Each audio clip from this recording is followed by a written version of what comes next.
जय हिंद दोस्तों। तो बहुत बहुत स्वागत है आपका फोकस स्टडी विद अभी के इस पवित्र पावन प्लेटफॉर्म पर। तो फाइनली आपका टेस्ट सीरीज लॉन्च हो गया विद वीडियो सॉल्यूशन के साथ। आज हम लोग देखेंगे टेस्ट 1 का वीडियो सॉल्यूशन, एकदम कंप्लीट सॉल्यूशन आपको 20 सवाल का हम देंगे। उससे पहले कुछ बातें आप समझ लीजिए, आपकी काम की बातें हैं। तो जो हम लोगों का ऐप है हमारा प्यारा सा फोकस स्टडी विद अभी, ये आपको मालूम है अब लोगों तक ये पहुंच रहा है। आप लोगों के मदद से, आप लोगों का इतना प्यार मिला, सपोर्ट मिला कि भाई ये अब आगे बढ़ रहा है। इस पे जो मैथ्स की कोर्स चल रही है वो @299 की है। और इसके साथ साथ जिन लोगों ने मैथ्स का कोर्स लिया है उनको मैथ का टेस्ट सीरीज फ्री में इसी पैकेज में ऐड हो गया है। ठीक है, हर वीक आपको अभी टेस्ट मिलेगा और टेस्ट के साथ साथ जैसे आप टेस्ट लगा लेंगे उसके 1 या 2 दिन में आपको उसका कंप्लीट वीडियो सॉल्यूशन ऐप पे या यूट्यूब पे या दोनों जगहों पे मिल जाएगा। ठीक है, और जिनको सिर्फ टेस्ट देना है, जिन्होंने मैथ का कोर्स नहीं लिया है, वो चाहते हैं कि हम सिर्फ टेस्ट लगाएं, तो वो 75 रुपया मात्र। इसमें आपको 15 टेस्ट सीरीज के आसपास मिलेगा। तो भैया एक टेस्ट का कीमत आपका हुआ 5 रुपये। एक टेस्ट में आपको मिलेगा क्या? फुल लेंथ टेस्ट मिलेगा 20 सवाल का, बाइलिंगुअल हिंदी इंग्लिश दोनों। और तो टेस्ट में तो आपका सॉल्यूशन रहेगा ही, साथ ही साथ आपका जो है आपको हम वीडियो सॉल्यूशन भी देंगे। मतलब यहाँ एक एक क्वेश्चन को हम लोग डील करेंगे कि एग्जाम में कैसे करना है। हाँ, यहाँ हम लोग क्वेश्चन को लिखेंगे नहीं, क्योंकि क्वेश्चन आपके पास है तो आप वहाँ पे देख सकते हो कि सर कौन सा क्वेश्चन बता रहे हैं। क्वेश्चन की भाषा से आप समझ सकते हो। तो जिनको कोर्स लेना है मैथ का उनको टेस्ट सीरीज लेने की आवश्यकता नहीं है, क्योंकि जैसे आप 299 रुपया देंगे आपका ये टेस्ट सीरीज ऐड हो जाएगा। जिनको सिर्फ टेस्ट लेना है उनके लिए सिर्फ 75 रुपये की टेस्ट है ये। ठीक है, अच्छा, मैथ और टेस्ट सीरीज के साथ साथ ये क्या है कि भैया ये झारखंड में आपका कोई भी एग्जाम होगा आने वाला समय में, जैसे कि सचिवालय होने वाला है, दरोगा आएगा, पुलिस आएगा, फलनवा ढकनवा पंचायत सचिव सब आएगा। ठीक है, तो सबके लिए अर्थमेटिक और एडवांस कंप्लीट पैकेज है। बाइलिंगुअल है, हिंदी और इंग्लिश दोनों में है। बेसिक और ट्रिकी अप्रोच आपको मालूम ही है, 1 ईयर वैलिडिटी है। तो ये सब बात तो आपको मालूम है। साथ ही साथ झारखंड के लिए स्पेशल जो आपका टेलीग्राम का चैनल बना है उसका लिंक डिस्क्रिप्शन में दिया हुआ है, आप इसको ज्वाइन कर लीजिए। तो आप टेलीग्राम को ज्वाइन कर लीजिएगा। ठीक है, तो आप टेलीग्राम चैनल को ज्वाइन कर लीजिएगा, उसका लिंक डिस्क्रिप्शन में दिया हुआ है। JPSC और JSSC के नाम से है, वहाँ से ज्वाइन कर लीजिएगा। अब कुछ और बातें सुन लीजिए। जिन लोगों ने मेरा कोर्स ले रखा है 299 का, ठीक है, तो भाई आपको क्या क्या मिल रहा है देखिए। एक तो आपको इस कोर्स के साथ ही आपका टेस्ट सीरीज ऐड ऑन हो गया। साथ ही साथ यूट्यूब पे हम जो आपका सेशन करवा रहे हैं प्रैक्टिस सीरीज का, जिसका नाम है सिलेक्शन वाली प्रैक्टिस सीरीज, आप ना एकदम एक एक वीडियो को देखिए, ध्यान से देखिए, बिल्कुल भी मिस मत करिएगा। और ये तीनों चारों चीज़ मिला के ना आपका 20 में से 20 सवाल बन जाएगा। ठीक है, अच्छा, इस टेलीग्राम चैनल पे आपको मिलेगा क्या?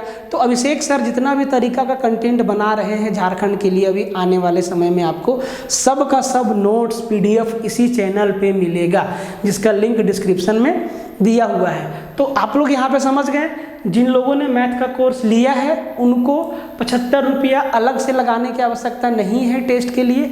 हाँ, जो लोग कोर्स नहीं लिए हैं, जो चाहते हैं कि हम सिर्फ टेस्ट लगाएं, तो उनको 75 रुपया देना है। वो यहाँ से सिर्फ टेस्ट लगा सकते हैं और साथ ही साथ यहीं पे उनको वीडियो सॉल्यूशन भी मिलेगा। ठीक है, तो सवाल लिखने वाले नहीं है, सवाल आपके पास है। आप ध्यान से सवाल को देखिएगा और यहाँ से अप्रोच देखिएगा कि कितना कम समय में अगर आप 20 सवाल का कैलकुलेशन करना चाहें तो मुश्किल से 10 मिनट में हम लोग उड़ा देंगे, लेकिन थोड़ा सा और वक्त लेंगे ताकि आपको कुछ समझा सके। ठीक है, देखिए पहला सवाल, क्वेश्चन नंबर 1 का सॉल्यूशन क्या होगा? ये क्वेश्चन नंबर 1 का सॉल्यूशन है। क्वेश्चन है कि 3 पुरुष 4 महिलाएं और 6 बच्चे एक काम को 7 दिन में कर सकते हैं। तो 3 मेल है प्लस 4 फीमेल है प्लस 6 चिल्ड्रेन है, ये पूरा ग्रुप मिलके कोई काम को 7 दिन में कंप्लीट कर देगा। ठीक है, अगला लाइन है कि एक महिला एक पुरुष के दोगुना कार्य करती है। ठीक है, और एक बच्चा एक पुरुष की तुलना में आधा काम करता है, ये भी ठीक है। कहता है कि कितनी महिलाएं इस काम को 7 दिनों में कर सकती है, मतलब पूरे इक्वेशन को फीमेल में चेंज करना होगा। तो भैया कहता है कि एक महिला एक पुरुष की अपेक्षा दोगुना काम कर सकती है, तो हम 3 पुरुष के जगह कितना महिला को रखेंगे, 3 का आधा 1.5 महिला को रखेंगे, 1.5 फीमेल को रखेंगे, प्लस 4 फीमेल आपके पास है, प्लस 6 बच्चा की जगह कितना महिला रखेंगे। देखिए कहता है कि एक पुरुष की तुलना में एक बच्चा आधा काम करता है, मतलब 6 बच्चा की जगह पे हम 3 पुरुष को रखेंगे, और फिर 3 पुरुष के जगह पे हम 1.5 महिला को रख लेंगे। तो ये आपका पूरा इक्वेशन फीमेल में कन्वर्ट हो गया। कितना फीमेल हो गई, तो 1.5 और 1.5 3 और 4 7 फीमेल एक काम को 7 दिन में करती है। तो भाई सबका क्षमता बराबर होता है, तो मान लीजिए कि एक फीमेल एक दिन में 1 यूनिट काम करती है, तो हर दिन कितना काम होगा, 7 यूनिट। 7 दिन में कितना काम होगा, 49 यूनिट टोटल काम है। अब 49 यूनिट काम को ख़त्म करना है 7 दिन में, तो भाई इसको 7 से भागा देंगे, तो भाई 7 महिला कितनी, हाँ, तो 7 महिला इस काम को 7 दिन में कंप्लीट कर देगी। ये आपका आंसर हो गया। कोई दिक्कत नहीं। दूसरा सवाल देखिए, दूसरा सवाल आपका है इलेक्शन वाला। ठीक है, क्वेश्चन नंबर 2। अगर हम नंबर ना लिखें तो भाई बुरा मत मानना, हो सकता है मिस हो जाए। दूसरा सवाल कहता है कि 2 उम्मीदवार के बीच चुनाव में 68 वोट अवैध हो गया, इनवैलिड हो गया, जीतने वाले को 52% वोट मिला। अब यही से आपको समझ लेना है कि जीतने वाले को 52% मिला तो हारने वाले को 48% मिला, 48% मिला। तो भाई दोनों के हार जीत में परसेंट का डिफरेंट कितना है, 52 और 48 में 4% का डिफरेंट है, मतलब जीतने वाला 4% ज़्यादा लाया। और अगला लाइन है कि जीतने वाला 98 वोट से जीता, मतलब इसी 4% का वैल्यू 98 वोट है। अगर 4% का वैल्यू 98 वोट है तो 100% का वैल्यू कितना है, तो 4% को 100 में चेंज करना है तो 25 का गुना लगाएंगे दोनों साइड। तो इधर 25 का गुना लगा दीजिए, तो इधर भी लगा देंगे। अब हर तरफ लिखने की आवश्यकता नहीं है। तो 98 गुना 25, आप इसको 100 गुना 25 कर लीजिए, 2500 होगा। 2 बार ज़्यादा लिए हैं, 2 बार घटा देंगे, 25 दूना 50 घटा देंगे, तो 2450 वोट टोटल वैलिड वोट पड़ा, वैध मत टोटल 2450 वोट पड़ा। प्लस में 68 वोट आपका इनवैलिड था, तो जोड़ दीजिए 2518 वोट टोटल पड़ा। और यही आपसे पूछा था, 3 देखिए, ये आपका कहता है कि ये आपका क्वेश्चन है आपका प्रॉफिट लॉस वाला, जिसमें कहा गया है कि आपको 4% का डिस्काउंट दिया गया है और 15 वस्तु के खरीद पर 1 वस्तु फ्री दिया गया है, फिर भी दुकानदार को 35% का प्रॉफिट हुआ है। तो बताइए कि उसका MRP जो है कॉस्ट प्राइस से कितना ज़्यादा है, यही वाला सवाल है। तो मान लीजिए ना कि एक वस्तु का कॉस्ट प्राइस 100 रुपया है। अगर एक वस्तु का कॉस्ट प्राइस 100 रुपया है तो 15 वस्तु का कॉस्ट प्राइस, 15 गुड्स का कॉस्ट प्राइस कितना हो जाएगा, 1500 रुपया हो जाएगा। आपको कितना वस्तु दिया है, 15 प्लस 1 16 वस्तु दिया है। तो दुकानदार का कॉस्ट प्राइस भाई, तो 16 वस्तु का कॉस्ट प्राइस कितना हो गया, 16 रुपया। ये आपका हम कॉस्ट प्राइस है, ये भी आपका कॉस्ट प्राइस है, मतलब 1600 का सामान आपको 1500 में दे दिया, ये दुकानदार का कहना है। ठीक है जी, समझ गए।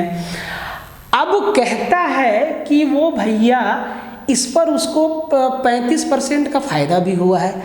इसका मतलब 1600 पे उसको 35% का फ़ायदा है। 1600 पे 1600 तो हमारा हो गया कॉस्ट प्राइस, वो 1600 पे 35% फ़ायदा लेगा।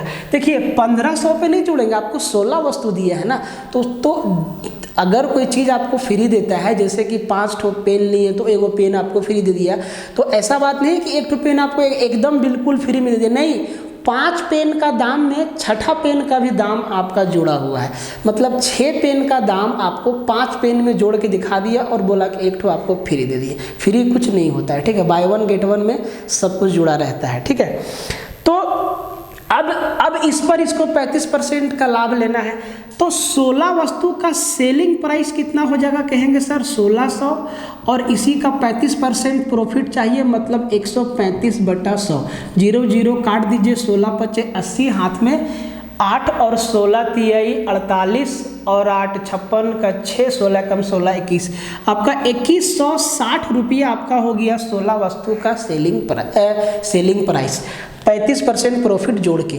अब जरा ध्यान से देखिए, इस पे आपको 4% का डिस्काउंट मिला, तो डिस्काउंट किस पे मिलता है, हमेशा MRP पे मिलता है ना, तो 4% का डिस्काउंट मिला। 4% का मतलब क्या, 1/25, मतलब 25 रुपया पे 1 रुपया छोड़ दिया, मतलब 24 रुपया आपसे लिया। इसका मतलब अगर हम 16 वस्तु का MRP निकालें, या कह लें 15 वस्तु का MRP निकालें, तो 2160 का आप कीजिएगा 25/24, 25/24, और देखिए 24 निम्मा 216 और 25 नवा 225, मतलब 2250 रुपया हो गया। 15 आप खरीदे हैं, 15 वस्तु ना, 15 वस्तु का MRP। अगर 15 का MRP 2225 है, तो एक वस्तु का MRP कितना, 15 है, 150 रुपया। एक वस्तु का हम कॉस्ट प्राइस कितना माने थे, 100 रुपया, MRP कितना आया, 150 रुपया, कितना ज़्यादा है, 50 रुपया। 50 रुपया मतलब 100 पे 50 रुपया, मतलब 50% जो है ज़्यादा प्राइस लिखा हुआ है उस पर, ठीक है। अगला सवाल क्वेश्चन नंबर 4 देखिए। क्वेश्चन नंबर 4 आपका क्या बोला है, क्वेश्चन नंबर 4 बोला है कि एक व्यक्ति जो है 1 किलोमीटर/आवर की स्पीड से 1/3 भाग यात्रा करता है, और फिर 20 किलोमीटर/आवर की स्पीड से 1/3 भाग जाता है, और फिर शेष भाग जो है 30 किलोमीटर/आवर की स्पीड से जाता है। तो पूरा यात्रा में उसका एवरेज स्पीड क्या है। तो देखिए आप इसको ऐसे टाइम एंड वर्क वाला मेथड से बना लीजिए, ठीक है। तो भैया आपका जो है स्पीड क्या है, 1 किलोमीटर, 20 किलोमीटर और 30 किलोमीटर, तो इनका LCM क्या हो जाएगा, LCM क्या हो जाएगा, LCM मान लीजिए कि 3ABC है, ठीक है। टोटल डिस्टेंस हम मान लिए 3ABC है, ठीक है। अब टोटल डिस्टेंस 3ABC है, ठीक है। तो भैया इतना डिस्टेंस गया इस स्पीड से, इतना डिस्टेंस गया इस स्पीड से, इतना डिस्टेंस गया 3ABC डिस्टेंस गया A स्पीड से, A स्पीड से गया, A स्पीड से कितना, 1/3 गया है, कितना 1/3 गया है। तो देखिए 3 से 3 आपका कैंसिल हो जाएगा, मतलब यहाँ पे हो जाएगा A से A कट जाएगा, तो यहाँ पे आपका टाइम बन जाएगा BC, यहाँ पे टाइम बनेगा CA, और यहाँ पे टाइम बनेगा AB, ठीक है। तो जो आपका टोटल टाइम क्या बना, total time BC + CA + AB, समझिएगा हम बेसिक से भी इसमें जा सकते थे, ठीक है, लेकिन ये वाला मेथड अच्छा है, ठीक है। तो हम बेसिक से, तो भैया टोटल टाइम आपका क्या हो गया, BC + CA + AB, और आपका टोटल डिस्टेंस क्या हो गया 3ABC। तो भैया आपको जो है आपका एवरेज स्पीड क्या हो गया, स्पीड = डिस्टेंस बाय टाइम, तो 3ABC upon AB + BC + CA, इसको सजा के लिख दीजिए, ये आपका उत्तर हो गया, ठीक है। इतना ही काम आपको एग्जाम में करना है। क्वेश्चन नंबर 4 देखिए क्या कहता है। क्वेश्चन नंबर 4 आपका कहता है, क्वेश्चन नंबर ये 4 था ना, अच्छा ये 4 था, अब 5 आएगा, क्वेश्चन नंबर 5 आएगा। क्वेश्चन नंबर 5 आपका कहता है, क्वेश्चन नंबर 5 किधर गया, क्वेश्चन नंबर 5, ठीक है। क्वेश्चन नंबर 5 कहता है कि 2 ट्रेन 40 किलोमीटर/आवर की स्पीड से और 20 किलोमीटर/आवर की स्पीड से एक ही दिशा में चल रही है, ठीक है। तेज ट्रेन धीमी ट्रेन में बैठे एक आदमी को 5 सेकंड में पूरी तरीका से पार कर जाता है। देखिए एक ट्रेन, जो ट्रेन तेज है ना, वो धीमे वाले ट्रेन को नहीं, धीमे ट्रेन में एक आदमी बैठा है उसको पार करती है। मतलब तेज वाला जो ट्रेन है, जो तेज चल रही है, वो अपनी लंबाई को पार करती है, ठीक है। तो पूछा है कि फास्ट ट्रेन की लंबाई क्या होगी।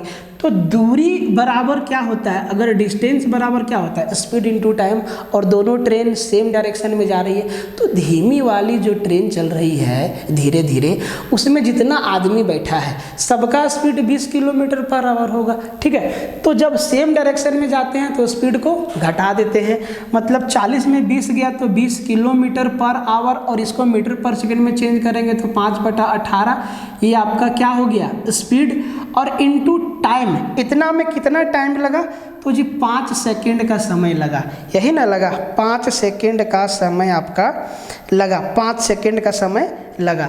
अब इसको कर लीजिए सोल्व, इसको कर लीजिए सोल्व, तो ये हो जाएगा, कट्टम कुटाई होगा तो 2 से जाएगा, 3 से तो जाएगा नहीं, 2 9 18 और 2 10 ये, ठीक है। तो 10 × 5 = 50 और 5 × 5 = 25, 250/9 मीटर, ये मीटर में आएगा, ये क्या आएगा मीटर में आएगा। तो 250/9 को अब आप 9 से भागा दीजिए, क्योंकि ये आपका फ्रैक्शन में है, तो भैया 9 दूना 18, यहाँ बचा 7,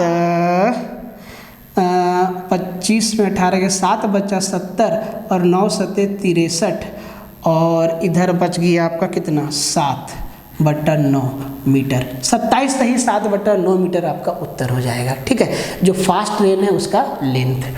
क्वेश्चन नंबर 6 देखिए, क्वेश्चन नंबर 6 बहुत ही आसान है, कहता है कि ना 3 लोग दौड़ रहा है, 3 लोग दौड़ रहा है, क्या बोला है सवाल देखते हैं। कहता है कि एक वृत्ताकार ट्रैक पर एक बिंदु से 4 धावक एक साथ दौड़ना शुरू करते हैं। उन्होंने एक चक्कर पूरा करने में 200 सेकेंड, एक लिया 300, एक लिया 360, एक लिया 445 सेकेंड। तो कितने समय बाद वो पहली बार प्रारंभिक बिंदु पर मिलेंगे? तो जो इनका जितना जितना टाइम ये लोग लिया है, जैसे कि एक लिया 200 सेकेंड, एक लिया आपका 300 सेकेंड, ठीक है, एक लिया आपका 360 सेकेंड, और चौथा जो है वो लिया है 445 सेकेंड। तो कहता है कि ये तीनों एक साथ प्रारंभिक बिंदु पर कब मिलेगा? तो ये इस जो टाइम इनका एलसीएम का होगा ना, उसी टाइम पे मिलेगा। तो 200, 300, 360 और 45 का एलसीएम कितना है? देखिए सब में 10 कॉमन है, आपको एलसीएम निकालने में परेशानी हो सकता है, सब में 10 कॉमन है, ठीक है। बचा 20, 30, 60 और 45, 20, 30, 60 और 45 180 पर कट जाएगा, मतलब 1800 सेकेंड में ये दोनों, ये चारों एक दूसरे से एक बार जरूर मिलेंगे, ठीक है।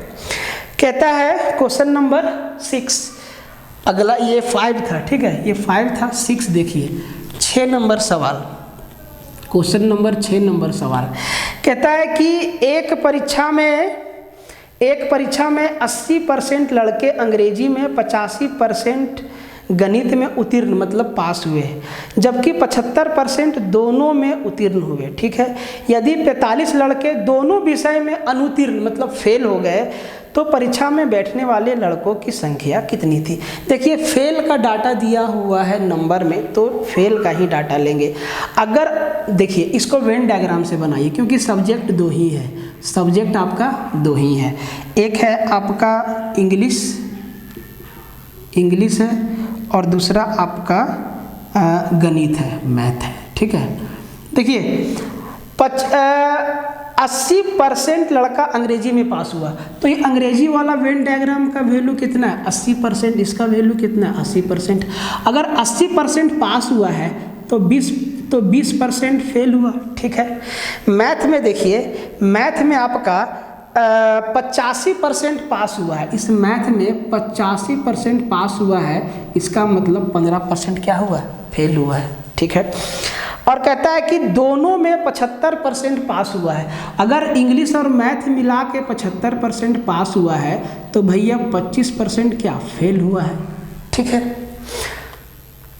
कहता है कि यदि 45 लड़का फेल हुआ है, तो टोटल जो है कितना स्टूडेंट बैठा था? अरे फ़ोन काम नहीं करता है ठीक से, ठीक है। देखिए अब आप समझिए, फेल का डाटा 20% आपका अंग्रेजी में हुआ है फेल, ठीक है, 25% दोनों में हुआ है फेल, और 15% मैथ में। ये दोनों के, ये जो बीच वाला ओवरलैप है ये दोनों के लिए है, 15% मैथ में है और भैया 20% आपका जो है इंग्लिश में है। ये किसका डाटा है? फेल का डाटा है।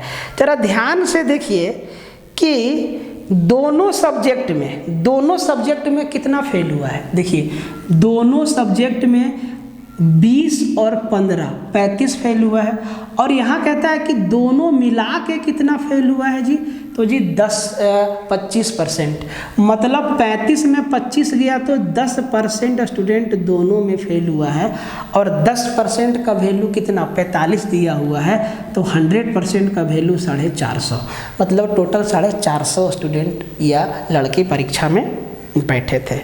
ठीक है, ठीक है, ठीक है। अब आपका आता है, अच्छा आप में हो सकता है क्वेश्चन का ऑर्डर इधर उधर होगा, लेकिन आप क्वेश्चन को मिला लीजिएगा, ठीक है। अब क्वेश्चन नंबर 8 देखिए क्या कहता है। क्वेश्चन नंबर 8 कहता है कि एक घनाभ 20 मीटर लंबा, 14 मीटर चौड़ा और 28 मीटर ऊंचा है। एक बड़े से बड़े गोले का पृष्ठीय क्षेत्रफल क्या होगा जिसे घनाभ में पूरी तरीका से सेट किया जा सके। आप क्वेश्चन का ऑर्डर देख लीजिएगा। देखिए घनाभ, पहले इसको हटा लेते हैं, ठीक है, ठीक है, हटा लेते हैं। घनाभ वाला सवाल है और ये क्वेश्चन नंबर आपका 8 है। देखिए हम ना नंबर लिखना भूल जाते हैं, तो आप लोग लैंग्वेज से समझिएगा कि ये आपका क्वेश्चन नंबर 8 है, ठीक है। जरा ध्यान दीजिए, कहता है कि एक जो घनाभ है ना, वो घनाभ है, क्यूबाइड है, ठीक है, इसको लिख देते, नहीं तो हम भी भूल जाएंगे। क्यूबाइड है, 20 मीटर लेंथ है, 14 मीटर आपका ब्रेथ है और 28 मीटर आपका क्या है, ये हाइट है, ठीक है। अब एक बड़े से बड़े गोले में घनाभ को डालना है, बड़ा से बड़ा गोला में घनाभ को ऐसे डाल देना है, इस घनाभ को, क्यूबाइड को डाल देना है। तो कहता है कि गोला का टोटल सरफेस एरिया क्या होगा। तो अब यहाँ पे आपको देखना है ना भाई, गोला का डायमीटर क्या होगा। गोला का, अगर आप गोला का रेडियस निकाल लिए, देखिए घनाभ का लंबाई है आपका 20 मीटर, चौड़ाई है आपका 14 मीटर और ऊंचाई है आपका 28 मीटर। तो अगर पूछा है सरफेस एरिया ऑफ स्फेयर ना, तो अब आपको यहाँ ये चीज़ समझना है कि भाई इस सरफेस एरिया हम तभी निकाल पाएंगे जब हमको इस गोला का रेडियस मालूम होगा। रेडियस इन तीनों में से ही एक होगा। ध्यान दीजिए, इस क्यूबाइड का चौड़ाई 14 मीटर है। अगर हम चौड़ाई को रेडियस मान लें तो ये क्यूबाइड इसमें पूरी तरीका से फिट आ जाएगा। तो इसका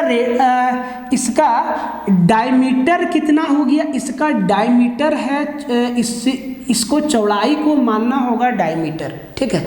तो अगर डायमीटर 14 है तो इसका रेडियस कितना होगा 7, और गोला का टोटल सरफेस एरिया क्या होता है 4 पाई आर स्क्वायर, तो 4 × 22/7 × r स्क्वायर, मतलब 7 × 7, 7 से 7 आपका कट गया, ये आपका हो गया 88 × 7, 8 7 56, 8 7 56 और 5 61, 616 मीटर स्क्वायर आपका टोटल सरफेस एरिया होगा क्यूबाइड का, ठीक है। अगला सवाल क्वेश्चन नंबर 9, ठीक है, क्वेश्चन नंबर 9। देखिए एक बात समझिए, हम यहाँ पे आपको एकदम बेसिक नहीं बता सकते हैं क्योंकि ये सॉल्यूशन है, ठीक है। अगर आपको बेसिक नहीं मालूम है तो थोड़ा सा पढ़ के तब टेस्ट दीजिए, तब आपको ज़्यादा समझ में आएगा, सॉल्यूशन भी और टेस्ट भी, ठीक है। क्वेश्चन नंबर 9 आपका कहता है सर, 9 यहाँ पे लिख देते हैं, ये क्वेश्चन नंबर 9 होगा। 9 आपका कहता है कि एक खोखली बेलनाकार नली जो दोनों सिरों से खुली है 2 सेंटीमीटर मोटी लोहे की बनी है। यदि बाहरी व्यास आपका 50 सेंटीमीटर है और नली की लंबाई 140 सेंटीमीटर है तो लोहा का आयतन बोला है। देखिए खोखला होलो सिलेंडर है। देखिए होलो सिलेंडर ऐसा होता है, ठीक है, होलो सिलेंडर, अरे खोखला कोई धातु, ठीक है, खोखला कैसे होता है, देखिए ये ऐसे होता है, ठीक है, ये खोखला है, देखिए ये खोखला वाला है, ठीक है, ये खोखला भाग है, ठीक है, खोखला सिलेंडर है। तो खोखला सिलेंडर का ऊपरा हिस्सा कैसा दिखेगा, ऐसे दिखेगा, ऐसे दिखेगा ना भाई, ऊपर वाला भाग ऐसे दिखेगा। ये वाला भाग क्या है, ये वाला भाग मोटाई है, ठीक है, ये वाला भाग मोटाई है। तो इसमें आपको 2 रेडियस दिखेगा, एक बाहर वाला बड़ा रेडियस और एक छोटा वाला अंदर का रेडियस, ठीक है। और बाहर वाला जो आपका बेलन का आयतन है उसमें से जो अंदर वाला बेलन का आयतन है उसको घटा देंगे, तब ये जो बीच में जो लोहा है ना मोटा वाला भाग, उसका वॉल्यूम निकल के आएगा, ठीक है। तो ध्यान दीजिएगा आप, क्वेश्चन नंबर 9 है, ध्यान दीजिएगा आप। तो भैया बाहर का आपका रेडियस क्या, बाहर का आपका डायमीटर क्या दिया हुआ है 50। अगर बाहर का व्यास 50 है, पूरा चौड़ाई 50 है, तो इसका रेडियस कितना होगा, बाहर का 25 होगा। देखिए बाहर का रेडियस 25 है और ये जो लोहा है ना इसका मोटाई 2 है, इसका मोटाई 2 है, इसका मतलब अंदर का जो रेडियस है R2 वो आपका 25 - 2 23 है, ठीक है, सेंटीमीटर जो भी है लगा लीजिएगा। हाइट इसका दिया हुआ है 140 सेंटीमीटर, सब कुछ सेंटीमीटर में है, ठीक है, यूनिट को मत भूलिएगा, यूनिट से खेल सकता है। अब पूछा है लोहे का आयतन, तो बाहर वाला बेलन का आयतन में अंदर वाला बेलन का आयतन को घटा देंगे तब लोहा का आयतन निकलेगा। और बेलन का आयतन क्या होता है, बेलन का आयतन का फॉर्मूला क्या होता है, πr²h, तो πr²h। तो हाइट तो दोनों ही बेलन के लिए सेम है, हाइट तो दोनों ही बेलन के लिए सेम है, तो पाई और h तो कॉमन आएगा। पाई मतलब 22/7 आपका कॉमन आएगा, h मतलब 140 कॉमन आएगा, इनटू r² - r², तो बड़ा वाला स्क्वायर मतलब 25 का स्क्वायर माइनस 23 का स्क्वायर, यही ना आपका सॉल्यूशन बनेगा, यही आपका सॉल्यूशन बनेगा। तो भैया 25 का स्क्वायर, देखिए इसको आप 2 तरीका से बना सकते हैं, a² - b² के फॉर्मूला से, या अगर आपको सीधा मालूम है कि 25 का स्क्वायर सर 625 होता है और 23 का स्क्वायर 529 होता है, तो आप इसको घटा दीजिए। 15 में 9 गया 6, यहाँ 1, 11 में 2 गया 9 और यहाँ 5 में 5 गया 0, 96। तो आप इसको डायरेक्ट 96 भी लिख सकते हैं। 7 दूना 14 20, तो ये हो जाएगा 22, अब 22 दूना 44, ठीक है, 44 440 गुना 96 सेंटीमीटर, ठीक है। और इसका 6 कॉमन आएगा, है ना, 1 0 और 6 चौके 24। तो जिस ऑप्शन में लास्ट में 40 होगा ना वही आपका उत्तर होगा, ठीक है। तो आप इसको गुना करिएगा तो आपका आंसर आता है 2240 सेंटीमीटर स्क्वायर, जो है खोखला जो आपका बेलन में लोहा है उसका वॉल्यूम, ठीक है। आगे बढ़ते हैं। तो अगला आपका सवाल नंबर 10 है। 10 बहुत अच्छा सवाल है, सारा का सारा सवाल बहुत अच्छा है। 10 नंबर सवाल कहता है, 10 नंबर सवाल आपका कहता है, देखिए 10 नंबर सवाल क्या कहता है, ठीक है। 10 नंबर सवाल, 10 नंबर सवाल आपका कहता है कि एक फील्ड है। 10 नंबर सवाल कहता है कि 11 10 दोनों सेम सवाल है क्या, 11 10 दोनों सेम सवाल है क्या? अच्छा 10 नंबर सवाल, देखिए क्वेश्चन का ऑर्डर आप देख लीजिएगा, है ना। मेरे में 10 नंबर सवाल है कि एक मैदान 500 मीटर लंबा और 30 मीटर चौड़ा है। एक 30 मीटर लंबा, 20 मीटर चौड़ा और 12 मीटर गहरा आयताकार कुआं खेत में खोदा जाता है। फिर उसमें से जो मिट्टी निकाली जाती है और खेत में समान रूप से फैलाया जाता है तो खेत का लेवल कितना बढ़ जाएगा। एकदम सिंपल सा सवाल है। ऐसे देखिए ऐसे आप देखिए, ठीक है, ऐसे देख लीजिए आप। ये आपका एक आयताकार खेत है, इसका लंबाई ये है 500 मीटर और ये है आपका 30 मीटर, ठीक है, ये आपका दिया हुआ है। और एक आयताकार इसमें गड्ढा खोदना है। गड्ढा जहाँ मर्जी वहाँ आप खोद दीजिए, कोई दिक्कत नहीं, बीच में साइड में कोई दिक्कत नहीं है, ठीक है। तो जो गड्ढा हमें खोदना है वो ऐसे खोद, चलिए कोना में खोदते हैं, ठीक है। आप इसको कहीं भी रख सकते हैं, ठीक है। इसका जो लंबाई और चौड़ाई है 30 मीटर और 20 मीटर, और जो इसका गहराई है जिसको हम हाइट बोल सकते हैं वो है आपका 12 मीटर, ठीक है, 12 मीटर। तो आप एक बात बताइए कि सबसे पहले इस आयताकार कुआं से जो मिट्टी निकालेंगे उसका वॉल्यूम कितना होगा। उसका वॉल्यूम से इस पूरे फील्ड को लेवल करेंगे, तो जो इसका हाइट होगा वही उसका हाइट होगा, ठीक है। आप ये चीज़ समझिए। क्वेश्चन नंबर 10 था ना, हाँ 10 है, ठीक है। तो अगर इस आयताकार, इस रेक्टेंगुलर फील्ड का हम वॉल्यूम देखें तो इसका वॉल्यूम आपका हो जाएगा, देखिए सबसे पहले तो इस वाला क्षेत्र का एरिया आपको घटाना होगा, ठीक है। तो पूरा फील्ड का एरिया क्या हो जाएगा, तो 500 गुने 30, 1500, 500 गुने 30 आपका 1500 मीटर स्क्वायर पूरा आयताकार क्षेत्र का एरिया होगा। अब जितना एरिया में कुआं खोद रहे हैं उसको तो घटाना होगा, तो 20 और 30, 3 दूना 600 मीटर स्क्वायर एरिया में मेरा कुआं खुद गया। तो भैया कितना बचा, तो हमारा बच गया आपका, अच्छा 15 दिया 45 होगा ना, 45,000, सॉरी 45,000, इसलिए क्वेश्चन सामने रहता है ना तो सब कुछ क्लियर रहता है, ठीक है। और अगर एक एक सवाल को लिखेंगे तो बहुत टाइम लग जाएगा, ठीक है।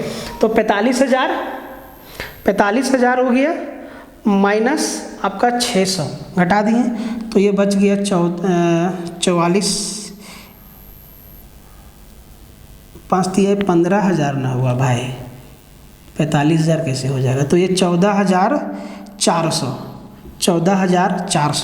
ये जो 14,400 मीटर स्क्वायर हुआ ना, इसका एरिया हो गया, ये कुआं छोड़ के 14,400 मीटर स्क्वायर इसका एरिया हो गया, ठीक है। ध्यान से देखिए, सर दर्द होगा लेकिन समझिए ध्यान से, ठीक है। अब अगर हम इस भाग का आयतन निकालें तो आयतन क्या होगा, लंबाई गुना चौड़ाई गुना ऊंचाई। तो मान लेते हैं कि इस कुआं से जो मिट्टी निकालेंगे उसके चलते ये जो फील्ड है वो h मीटर ऊंचा हो जाएगा, ठीक है।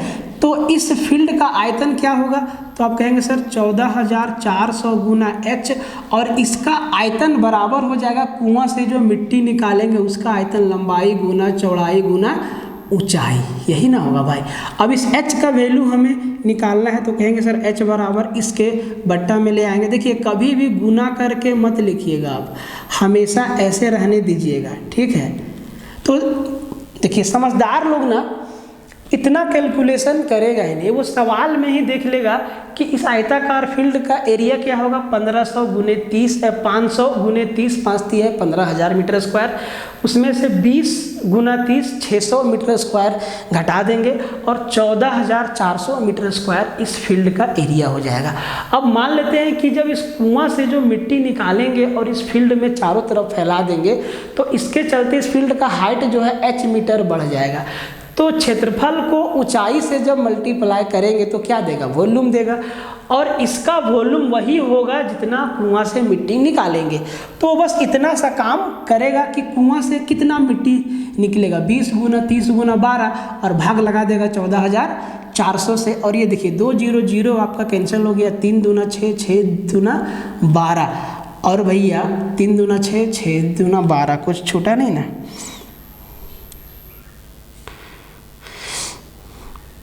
12, कहीं कुछ छूटा नहीं है, 12 ना, अच्छा ये 12 है ना, तो 12 से 12 आपका कट गया, सॉरी, और 3 6 दूना 12, 1/2 मीटर हाइट बढ़ेगा। अब आपका ऑप्शन सेंटीमीटर में है, तो आधा मीटर बराबर 50 सेंटीमीटर नहीं होता है भाई, सीधा आंसर ठोक देना है।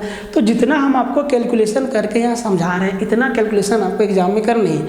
ये फिगर आपको दिया हुआ है, तो इसका क्षेत्रफल आप निकाल लीजिएगा, उसमें से ये आप जो कुआं खोद रहे हैं वो कितना क्षेत्र में खोद रहे हैं उसको भी घटा दीजिएगा और फिर ये काम कर दीजिएगा। एकदम आसान सवाल है, ठीक है।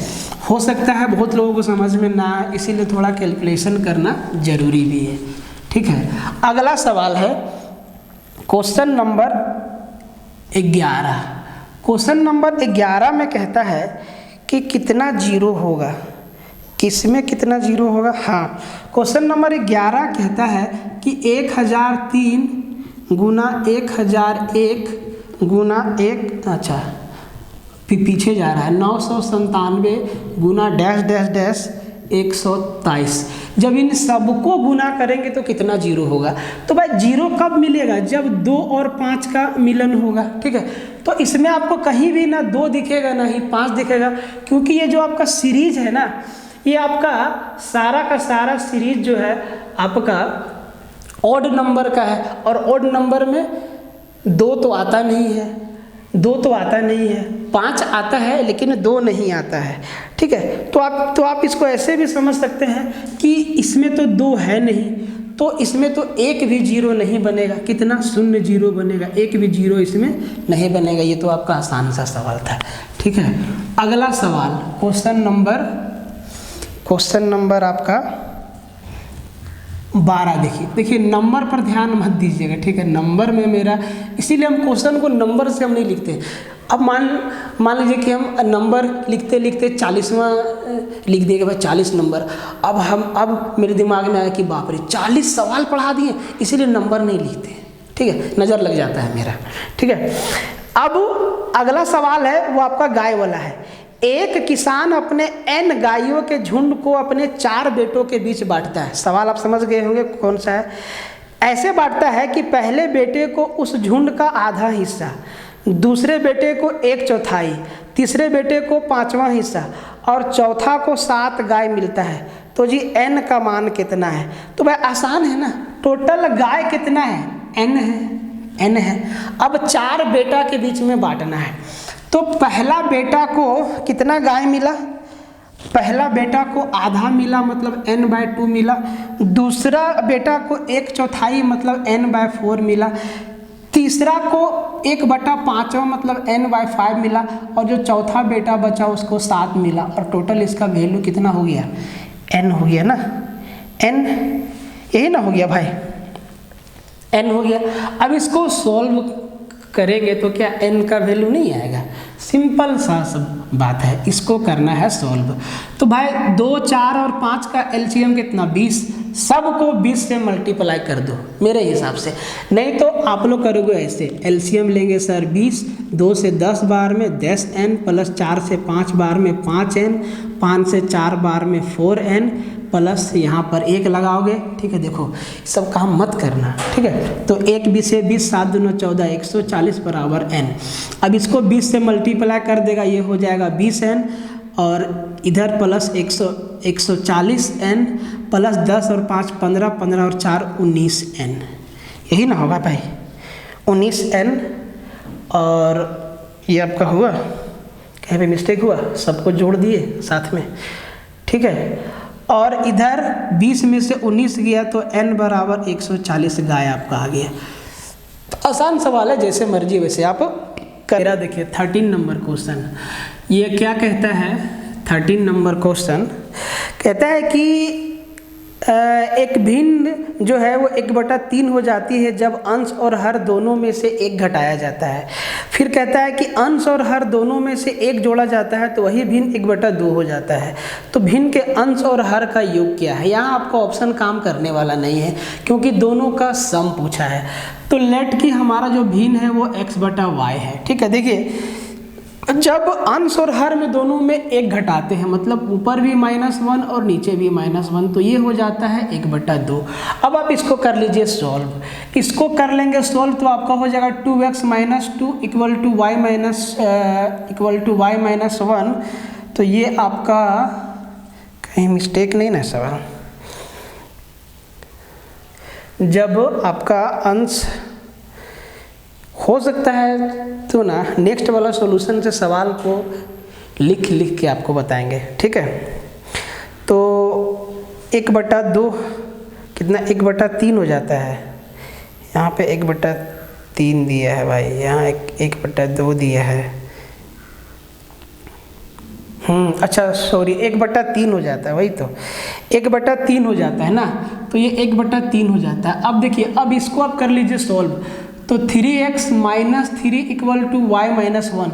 इसको ना हमेशा एक बार सॉल्व करके लिखिए। ये 3 से इसको मल्टीप्लाई करिए, 3x, ये 3 से जाएगा 3x - 3 = y - 1, तो 3x - 3 = y - 1। तो इसको एक बार में आप सॉल्यूशन करके लिखिएगा, ऐसा ना कि 2 स्टेप और ले लीजिए, तो फिर कोई फ़ायदा नहीं होगा। तो आप इसको लिखिएगा 3x - 3 = y - 1। तो ये चीज़ आपको मालूम है कि ये चीज़ ना क्रॉस मल्टीप्लाई करने से आएगा, तो इसको लिखना नहीं है, आपको सीधा सा बात ये लिखना है कि ये हो जाएगा 3x, y को इधर ले आएंगे माइनस, और -3 + 2 - 1 ये 2 हो जाएगा। तो इस चीज़ को सीधा लिखना है, इसमें 2 इक्वेशन बनेगा और इसी प्रोसेस से आपको जाना होगा, क्योंकि और कोई ऑप्शन काम करेगा नहीं, क्योंकि पूछा है अंश और हर का सम, ठीक है। दूसरा कहता है कि अगर अब ऊपर और नीचे एक जोड़ देंगे, मतलब फ्रैक्शन x + 1 और y + 1 होगा, तो ये 1/2 हो जाएगा, ये 1/2 हो जाएगा। देखिए, तो ये हो जाएगा 2x, समझ लीजिए, +2 = y + 1। अब इसको जरा एक बार सॉल्व कर लीजिए। हमेशा मैंने आपको क्या बोला कि हमेशा आप सॉल्व करके लिखिए।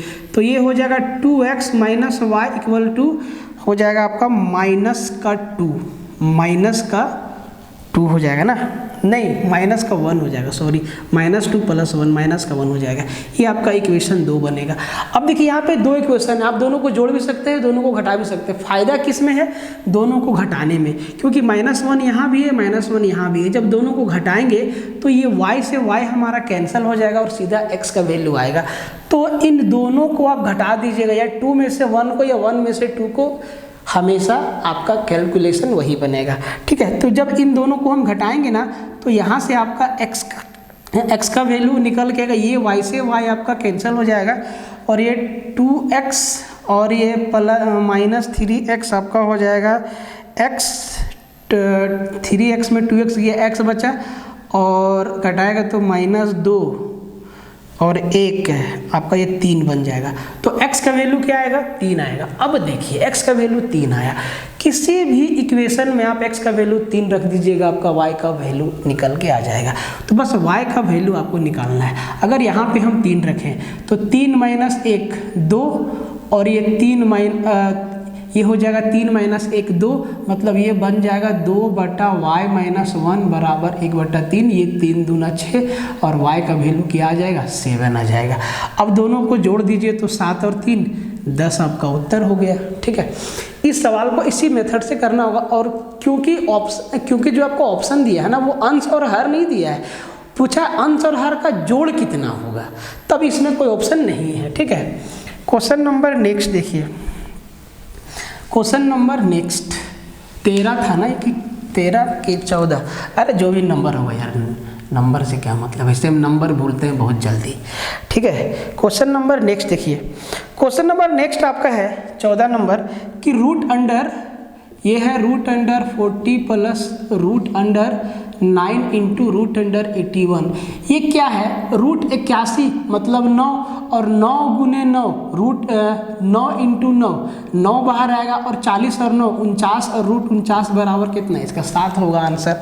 ये तो आपका सिंपल है, √81 मतलब 9, और फिर से रूट के अंदर 9 × 9 मतलब 9 बाहर आएगा, और 40 + 9 49 √7 हो जाएगा, ठीक है। क्वेश्चन नंबर 15 देखिए क्या है।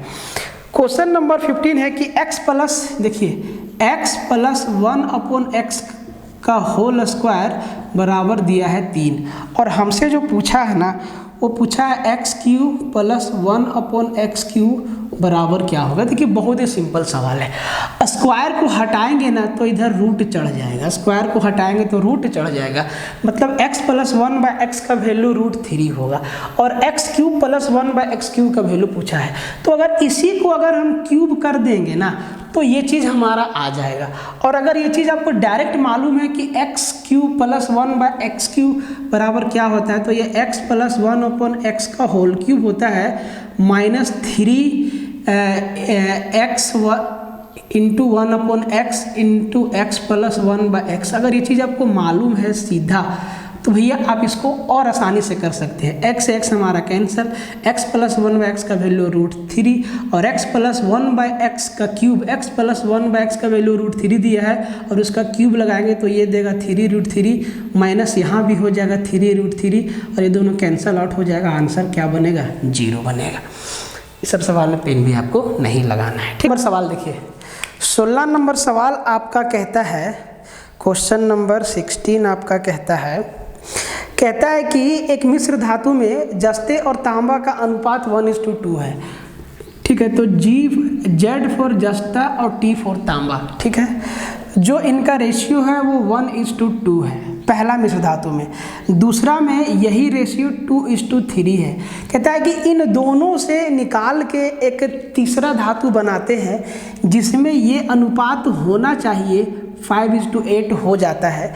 तो कहता है कि किस अनुपात में निकाले हैं जस्ता और तांबा। तो इसको एलिगेशन मेथड से दो तरीक़ा से बना सकते हैं, या तो हम जिंक का रेशियो लेंगे या तो हम तांबा का रेशियो लेंगे।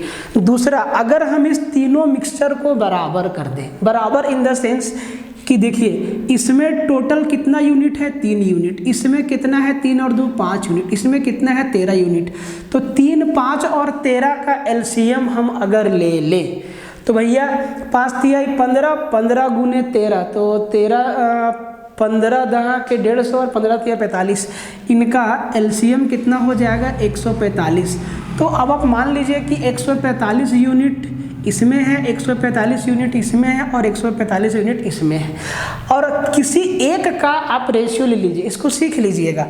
जैसे कि हम अगर जिंक का लेते हैं तो टोटल 3 का वैल्यू 45 है, तो 1 का वैल्यू तो 3 चौके 12 और 3 चौके 12, ये 3 का वैल्यू 45 है ना, 1 और 1 2, 3 का वैल्यू 45 नहीं सॉरी 195 ना है, इसका एलसीएम 195 है ना।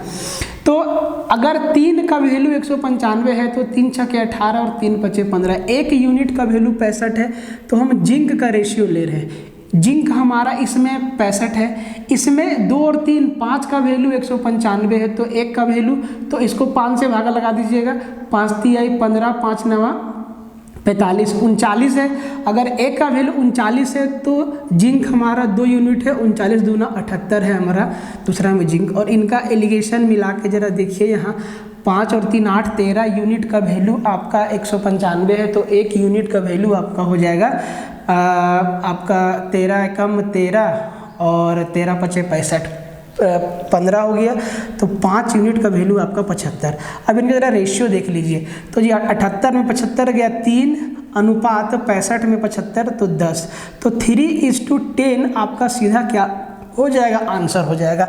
तो या तो एलिगेशन में इनका रेशियो लीजिए या तो टोटल करके इस तरीक़ा से भी आप निकाल सकते हैं, इसका कैलकुलेशन आसान होता है, बस यहाँ पे आपको इनका एलसीएम लेना होता है। ठीक है, अगला सवाल देखिए, अगला सवाल है आपका 17 नंबर सवाल। 17 नंबर सवाल है आपका 17 नंबर सवाल है आपका 17 नंबर सवाल 17 नंबर कहता है कि ABC जो है एक साझेदारी करता है। A 1500 रुपये का योगदान देता है, B 2000 रुपये का। 4 महीने बाद उन्होंने C को प्रवेश दिया जो 2250 का योगदान देता है। यदि B 9 महीने के बाद अपना योगदान वापस ले लेता है तो वे 1200 रुपये के लाभ में से कैसे कैसे बांटेंगे। देखिए A देता है 1500 रुपया, ठीक है, और B देता है आपका 2000 रुपया, ठीक है, और जो C है वो 2250 रुपये देता है। अब इनका टाइमिंग एक बार देख लीजिए। तो A का पैसा पूरा 1 साल रहता है, ठीक है, यहाँ पे अनुपात है। बी जो है अपना पैसा 9 महीने बाद वापस लेता है, मतलब इसका पैसा 9 महीना तक रहता है। अनुपात सी 4 महीने बाद आता है, मतलब इसका पैसा 8 महीना तक रहता है। ठीक है, अब जिस अनुपात में निवेश किया है उसी अनुपात में लाभ को बांटेंगे। जरा ध्यान से देखिए तो जी 15 बार है 180, मतलब 18,000, 9 दूना 18, यहाँ भी 18,000, और 22 225 गुना तो 8 दूना 1600 और 25 अठे 200, 1800, तो भाई यहाँ भी होगी आपका 18,000। तो देखिए इनका जो निवेश का अनुपात बना ना वो बराबर बना, तो लाभ भी आपका बराबर अनुपात में बांटेगा। तो जी 1200 रुपये का लाभ हुआ है, तो भैया 400 रुपया सबको मिलेगा, 400 ए को, 400 बी को और 400 सी को। ईच पर्सन जो है 400 बांटेगा। क्वेश्चन नंबर 18 कहता है कि एक वृत्ताकार लोन के चारों ओर स्थित एक वलय है, मतलब ये क्वेश्चन ऐसा है कि एक आपका एक ऐसे है सर्कल है और इसके चारों ओर एक लॉन बना हुआ है, और इस लॉन का जो चौड़ाई है वो 14 मीटर है, और ये जो अंदर छोटू वाला सर्कल है इसका सरकमफेरेंस दिया है 440 मीटर। तो अंदर वाला सर्कल का अगर रेडियस r है, ठीक है, अंदर वाला सर्कल का अगर रेडियस r है, छोटा r है, तो इसका सरकमफेरेंस क्या हो जाएगा 2 पाई r। तो 2 पाई r को हम सीधा लिखेंगे 2 × 22/7 × r = 440 मीटर, और ये 22 दूना 44 से 44 कट गया, 10 बार में r का वैल्यू आया 10 × 70 मीटर। तो जो हमारा बड़ा वाला सर्कल है इसका रेडियस क्या हो जाएगा, ये हमारा छोटा वाला 70 प्लस इधर 14, मतलब 70 और 14 84 मीटर हमारा जो रेडियस हो जाएगा बड़ा वाला सर्कल का, यही आपसे पूछा है। अगला क्वेश्चन है क्वेश्चन नंबर 18 या 19 जो भी है आप उसको देख लीजिएगा, क्वेश्चन से पहचान लीजिएगा। कहता है कि 1000 रुपया की साधारण राशि पर, मतलब 1000 की राशि को 5% की दर से निवेश किया गया। यदि 10 वर्ष बाद मूलधन में ब्याज जोड़ा जाता है तो राशि कितने वर्ष बाद 2000 हो जाएगा। अब देखिए मतलब 1000 रुपया हम जो निवेश किए हैं ना, हम चाहते हैं कि ये 2000 बन जाए, और इसमें क्या है कि 10 साल बाद जो हमको ब्याज मिला है उसको प्रिंसिपल में जोड़ दिए हैं। तो 10 साल बाद हमको कितना ब्याज मिला, रेट ऑफ इंटरेस्ट है 5%, तो 5% हर साल, मतलब 10 साल में 50%। तो 10 साल में हमको 10 ईयर में हमको जो ब्याज मिलेगा वो 500 रुपया, इसका 1000 का 50% 500 रुपया होगा। मतलब अब जो मेरा प्रिंसिपल बनेगा वो 1000 और 500 1500 रुपया प्रिंसिपल बनेगा मेरा। और जो है अब कहता है कि हमको ना 2000 रुपया हमको होना चाहिए। ये भाई 2000 रुपया इंटरेस्ट होना चाहिए कि अमाउंट होना चाहिए, तो यह राशि कितने साल में 2000 रुपया हो जाएगा।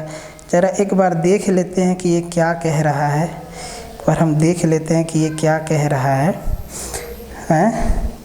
ये 2000 रुपया क्या होना चाहिए, 2000 रुपया इंटरेस्ट होना चाहिए कि क्या होना चाहिए। थोड़ा सवाल को हम ठीक से देख लेते हैं, मोबाइल का थोड़ा कबाड़ा हो गया है। तो भैया अच्छा हाँ, 2000 रुपया टोटल होना चाहिए, मतलब अभी 1500 रुपया है मेरे पास प्रिंसिपल, हमको 500 रुपया इंटरेस्ट और चाहिए।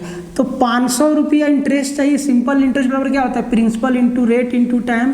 प्रिंसिपल 1500, रेट तो हमारा वही रहेगा 5%, और भैया टाइम हमारा t है अपॉन 100 है। ज़रा ध्यान से देख लीजिए, 0 0 कैंसिल, इसको इसी तरीक़ा से आप कर सकते हैं आसानी से। तो यहाँ हो जाएगा 15 × 5 = 75 भागा 500, टाइम मेरा हो जाएगा 20/3 है ना, 20/3, मतलब 6 सही 2/3 वर्ष में। मतलब फाइनली हम देखेंगे तो 10 साल और 6 सही, तो 16 सही 2/3 वर्ष में जो है हमारा मामला ऐसा हो जाएगा कि आपका ये जो हो जाएगा आपका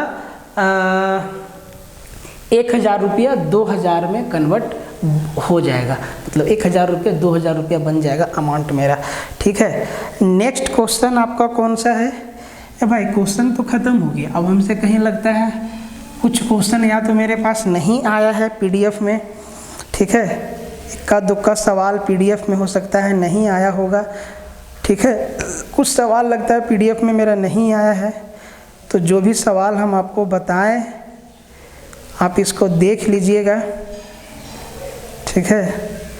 कुछ सवाल लगता है नहीं आया मेरे पीडीएफ में, ठीक है। मिश्र धातु वाला बता दिए हैं, ये बता दिए हैं, अंश हर में जोड़ने वाला बता दिए हैं, गाय का झुंड गुना में कितना जीरो होगा ये भी बता दिए हैं, ये भी बता दिए हैं, ये भी खोखला बेलन हो गया, और बड़े से बड़े घनाभ वाला हो गया, बच्चों वाला हो गया, वृत्ताकार ट्रैक हो गया, और ये ट्रेन वाला हो गया, एवरेज स्पीड वाला हो गया, 4% लाभ, इलेक्शन और पुरुष। हो सकता है एक दो सवाल मेरा पीडीएफ में एक्सपोर्ट नहीं हुआ है, तो हम उनको नेक्स्ट टेस्ट वाला डिस्कशन में बाय क्वेश्चन लिख के आपको बता देंगे। तो ये था आपका टेस्ट का डिस्कशन, एकदम आसान है, एकदम आसानी से आप समझ सकते हैं। अगला वाला जो टेस्ट आपका डिस्कस होगा उसको हम और बढ़िया से करेंगे, कुछ उसमें सोचे हैं कि थोड़ा क्वेश्चन को अच्छे तरीक़ा से हम भी उसको लिखते जाएंगे, सारा क्वेश्चन को हम भी एक साथ लेके आएंगे, क्योंकि जब पीडीएफ साइट से एक्सपोर्ट करते हैं तो कुछ सवाल कट जाता है, नहीं आता है, ठीक है। तो अभी हम 17 या 18 सवाल ही यहाँ पर दे पाएँ या 19 सवाल, जो भी होगा, तो नेक्स्ट टेस्ट में आपको और अच्छा से हम डिस्कस करेंगे। तो इस वीडियो को शेयर मार दीजिएगा, और जो लोग टेस्ट नहीं लिए हैं अगर ज़रूरत है तो आप लोग टेस्ट ले लीजिएगा, ठीक है। मिलते हैं नेक्स्ट टेस्ट के डिस्कशन में।